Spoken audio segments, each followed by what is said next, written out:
بسم اللہ الرحمن الرحیم اللہم صلی علی محمد وعلی آل محمد۔ علی بھائی، آج کا پہلا سوال ہے، دین اسلام میں عید کی قربانی کے پیچھے کیا حکمت پوشیدہ ہے اور اسے سنت ابراہیمی علیہ السلام کیوں کہا جاتا ہے؟ ابراہیم علیہ السلام کے بارے میں اللہ تعالیٰ فرماتا ہے کہ جب وہ اپنی قوم کو چھوڑ کے اتنی قربانیوں کے ساتھ نکلے، ہجرت انہوں نے اختیار کی، تو انہوں نے اللہ کے حضور دعا کی، ربی حبلی من الصالحین، اے میرے رب مجھے صالحین میں سے اولاد عطا فرما۔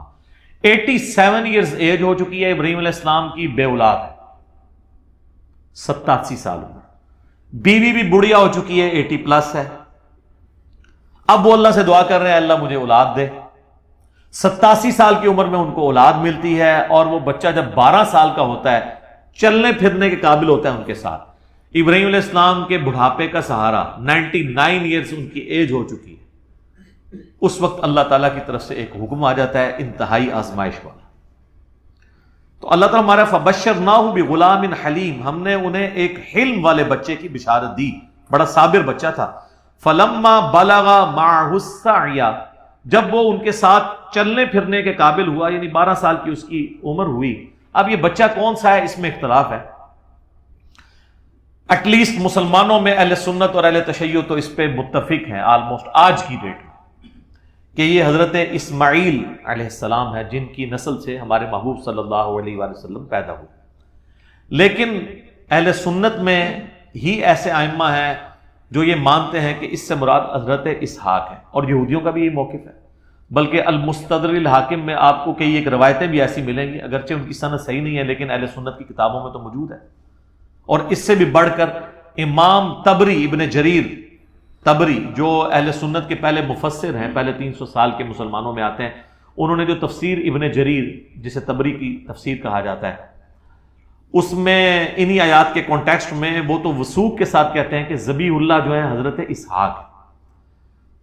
اس حوالے سے سب سے جو انٹلیکچوئل بحث ہے وہ آپ کو تفہیم القرآن میں ملے گی۔ مولانا مودودی نے قرآن حکیم کی آیات سے ڈائریکٹلی تو ظاہر ثابت نہیں ہوتا، انڈائریکٹلی قرائن کے ذریعے ثابت کیا ہے کہ موسٹ پروبیبل ذبیح اللہ جو ہے حضرت اسماعیل علیہ السلام۔ اس کے باوجود ہمارے اسلاف میں بعض لوگ حضرت اسحاق کو ذبیح اللہ مانتے ہیں، جس طرح کہ یہودیوں میں۔ اس سے کوئی فرق نہیں پڑتا، کیونکہ اس میں اصل میں بتایا جا رہا ہے کہ یہ ابراہیم کی قربانی ہے، چاہے ان کا وہ بیٹا اسحاق تھا، اسماعیل تھا، اس سے کوئی فرق نہیں پڑتا۔ اصل ابراہیم کے لیے امتحان تھا، اسی پہ ایمفسائز کیا ہے۔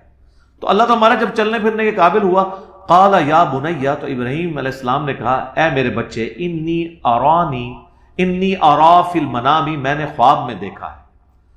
یاد رکھیے گا، نبیوں کا خواب وحی الہی ہوتا ہے۔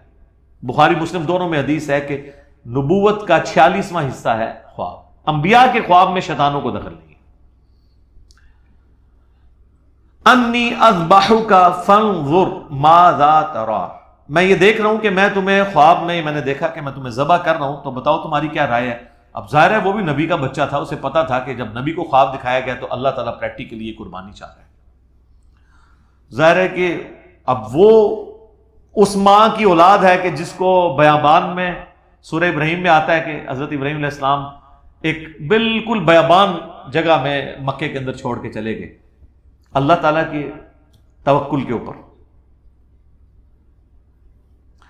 قال یا ابت افعل، انہوں نے کہا اے میرے ابا جان کر گزریے، ما تؤمر، جس کا اللہ نے آپ کو حکم دیا۔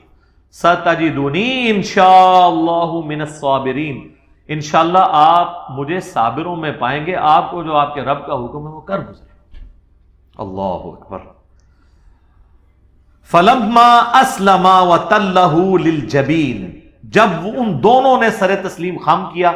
اچھا، اللہ تعالیٰ اب دونوں کا ذکر کر رہے ہیں، یعنی حضرت ابراہیم بھی اور ان کا بچہ بھی، اسماعیل ہوں یا اسحاق کوئی بھی، دونوں نے اللہ کے حضور سر تسلیم خم کیا۔ وَتَلَّهُ لِلْجَبِينِ، اور ماتھے کے بل لٹا دیا حضرت ابراہیم نے اپنے بچے کو۔ ماتھے کے بل اس لیے لٹایا کہ کہیں غلطی سے میری نظر بھی چہرے کی طرف نہ پڑے اور شفقت پدری جو ہے وہ کہیں پہ ٹریگر نہ کر جائے، تو میں دیکھوں بھی نہ۔ وَنَادَيْنَاهُ أَن يَا إِبْرَاهِيمُ، تو اللہ تعالیٰ ماتا ہے عین اس موقع پہ جب وہ چھری چلانے لگے، ہم نے پکارا کہ اے ابراہیم، قد صدقت الرؤیا، بے شک تو نے سچا کر دکھایا اپنا خواہ انا کذالک نجزی المحسنین، بے شک ہم اس طریقے سے ہی جزا دیا کرتے ہیں محسنین کو.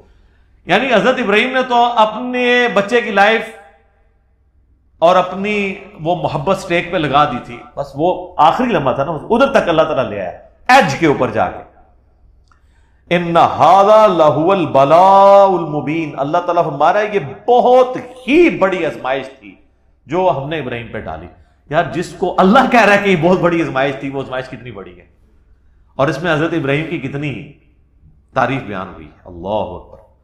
تو اللہ تعالیٰ فرما رہا ہے وَفَدَيْنَاهُ بِذِبْحٍ عَظِيمٍ، تو ہم نے اس سے فدیہ، اس کی جگہ ایک بہت بڑی عظیم قربانی کا بنا دیا. یعنی وہ آسمان سے اللہ کی طرف سے ایک مینڈا نازل ہوا. وَتَرَكْنَا عَلَيْهِ فِي الْآخِرِينَ، اور ہم نے اس سنت کو باقی رکھا آنے والوں میں. سلام علی ابراہیم، سلامتی ہو ابراہیم کے اوپر. کذالک نجزی المحسنین، اسی طریقے سے ہم اپنے نیکوکار بندوں کو بدلہ دیا کرتے ہیں. انہ من عبادنا المؤمنین، بے شک وہ ہمارے عبادت گزار بندوں، خاص بندوں میں سے تھے.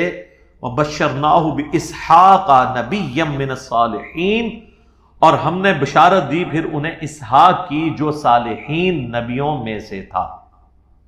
اسی کے تحت یعنی مولانا مودودی کا موقف ہے، چونکہ حضرت اسحاق کا ذکر بعد میں آ رہا ہے تو اس سے یہی لگ رہا ہے کہ حضرت اسماعیل تھے اور حضرت اسحاق ان سے چھوٹے تھے.